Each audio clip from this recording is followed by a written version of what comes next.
All right, welcome into Sports Talk at the Stadium here in Columbia at Williams-Brice Stadium, where the Gamecocks have beaten Auburn tonight 21-17 to close out their SEC slate at 3-5. More importantly, they get to 6-5 on the season, and they are bowl eligible. And our report here is brought to you by a bowl, the Touchstone Energy Bowl North-South game, coming up next month in Myrtle Beach. Make sure you get your tickets early. They're cheaper when you buy them early instead of getting them at the game. Here tonight on a cold night in Columbia, South Carolina bounced back from its tough loss at Missouri last week to beat the Auburn Tigers for only the third time in their history and the first time they've gone back-to-back in beating Auburn. Of course, they've played sporadically over the years, but Auburn, like Florida, another big name in the SEC, a traditional power, and South Carolina can look back at this season when it's over and see wins over Florida and Auburn in Shane Beamer's first year and feel pretty good about that. And the way they won it tonight, they'll feel good about that as well, because the Gamecock offensive line, much maligned all season, and playing tonight without their offensive line coach, Greg Atkins, who fell ill during the week. He was cleared to be able to work tonight and coach tonight, but Shane Beamer felt it was better that he stay away. And so they played the game without him. And the offensive line did a very good job against the talented Auburn defense. The Gamecocks were able to run the ball. And Jason Brown, what a difference a week makes for him. Because last week at Missouri, he ran for his life too much, and he hurt the Gamecocks. And today he was much more in control, much more willing to stay in the pocket, and chose the proper times to run out of the pocket and make plays. And he made plays, 3 touchdown passes on the night, a tremendous quarterback rating for him tonight. He was on his game. He was key for the Gamecocks winning this game, as was Zaquandre White and Kevin Harris, and a defense that did not yield in the fourth quarter like it did at Missouri last week when it couldn't get the ball back from Missouri. They did not allow Auburn, with its great running game, to move the ball down the field and score in the fourth quarter.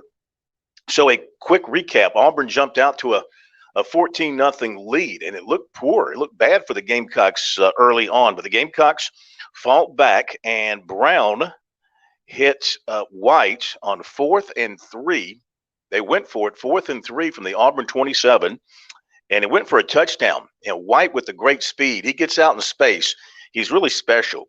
14-7 after that play, and then Auburn went for it on 4th and 1 from their own 35-yard line, and TJ Finley overthrew his receiver, so the Gamecocks got the ball in great shape, and they moved to the 3-yard line, and then it was a pass to Trey Jones from Brown. Trey Jones, the offensive lineman who plays some fullback, and he got out of the backfield and caught a touchdown pass. And that tied the ball game. We go into halftime, tied at 14. Auburn kicked a field goal in the third quarter to go up 17-14. Then in the quarter, the Gamecocks moved the football with a pass from Brown to White for 40 yards, carried down to the Auburn 28. And then later in that drive, Brown would hit Josh Fan. A beautiful play here in which he was kind of forced from the pocket and moved to his left, and on the run fired a 7-yard strike to Van. The Gamecocks had their first lead in the third quarter, 21-17. Little did we know that would be it for the scoring, because early in the fourth quarter, Auburn moved the ball down to the Gamecocks 6, but the Gamecocks stiffened.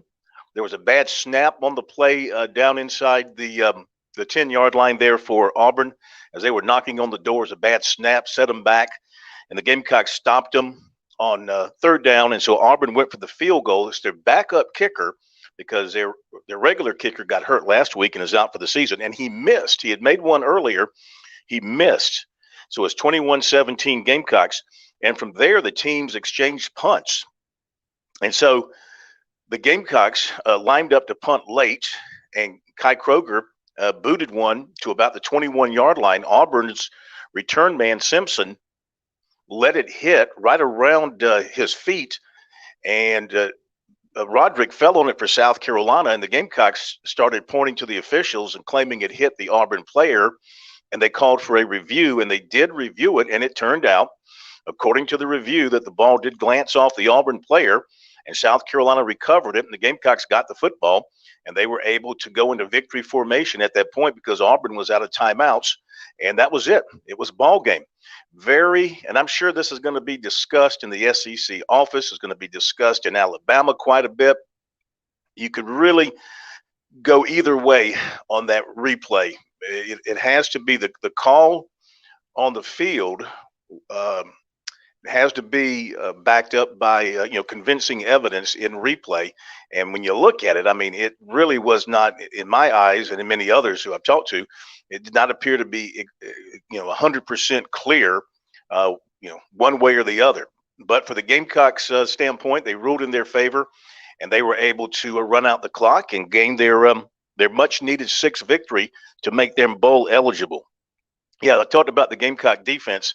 In that fourth quarter, they did not allow Auburn, after Auburn missed the field goal on their last possessions, they did not allow Auburn to cross midfield. So the Gamecock defense really stood up and played well in the fourth quarter.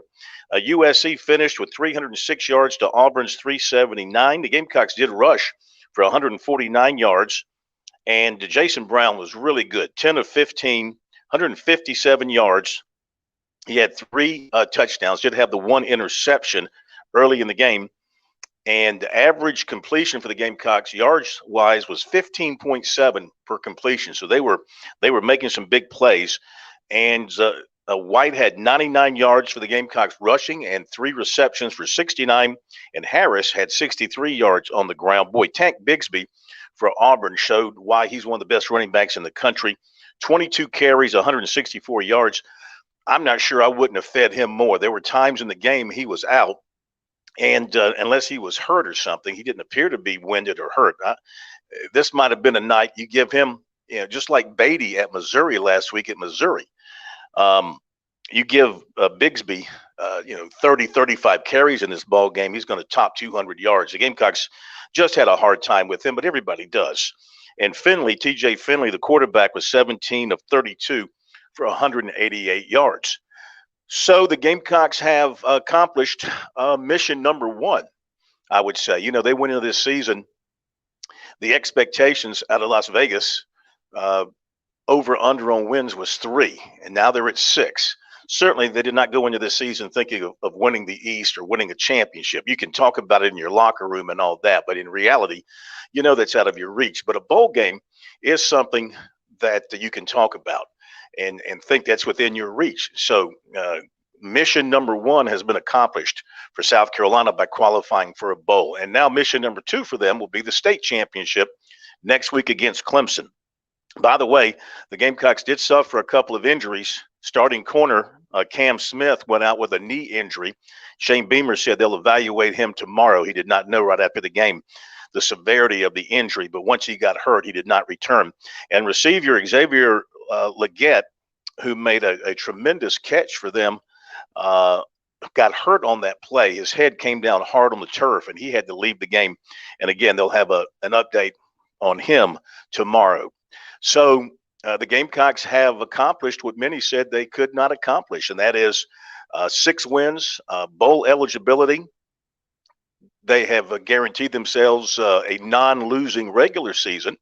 But Shane Beamer is just so much. He's so confident in his coaching ability, and he feels so good about his team. He is certainly not discounting his team's chances of beating Clemson next week here at Williams-Brice Stadium. And who knows, under the lights, last 2 times here under the lights, the Gamecocks have beaten Florida and they have beaten Auburn. And so now they get the biggest fish coming into town next week in the Clemson Tigers, who no doubt will be favorites off their win today over Wake Forest. So great night here for South Carolina. They will enjoy this win a lot overnight and until tomorrow, until they start working on the Clemson game. But it was a much-deserved victory for the Gamecocks. They went out and earned this thing tonight by playing, by running the football well enough, by getting quality play by their quarterback and their offensive line. And they were pretty basic in the running game. Shane Beamer said they really only ran 2 plays over and over again. So they were really efficient there. And they threw the ball effectively, too. And then the defense did not crack. The defense, even when they were giving up the big runs to Tank Bigsby in that fourth quarter, they were able to keep Auburn under control. So it was a complete game effort tonight for the Gamecocks, and they come away with a great win for their program. We've got the post-game reaction from Beamer and some players on our website, sportstalksc.com. And then tomorrow, we'll have the conference call from Shane Beamer. That'll be at 7:15. Dabo Sweeney will talk with the media at 6 o'clock. We'll have both of those covered for you on our website, sportstalksc.com. And then on Monday night, Matt Smith will join me. Matt was up at Clemson today. Chris Bergen is in the Bahamas with the Coastal Carolina basketball team. Lucky him. But Matt Smith will be along to talk about things from the Clemson standpoint from today, and we'll start looking ahead to the big Palmetto Bowl 1 week from tonight here at Williams-Brice. Gamecocks win it 21-17 over the Auburn Tigers. Thanks for checking us out tonight. Have a great weekend, and we'll see you Monday night on Sports Talk.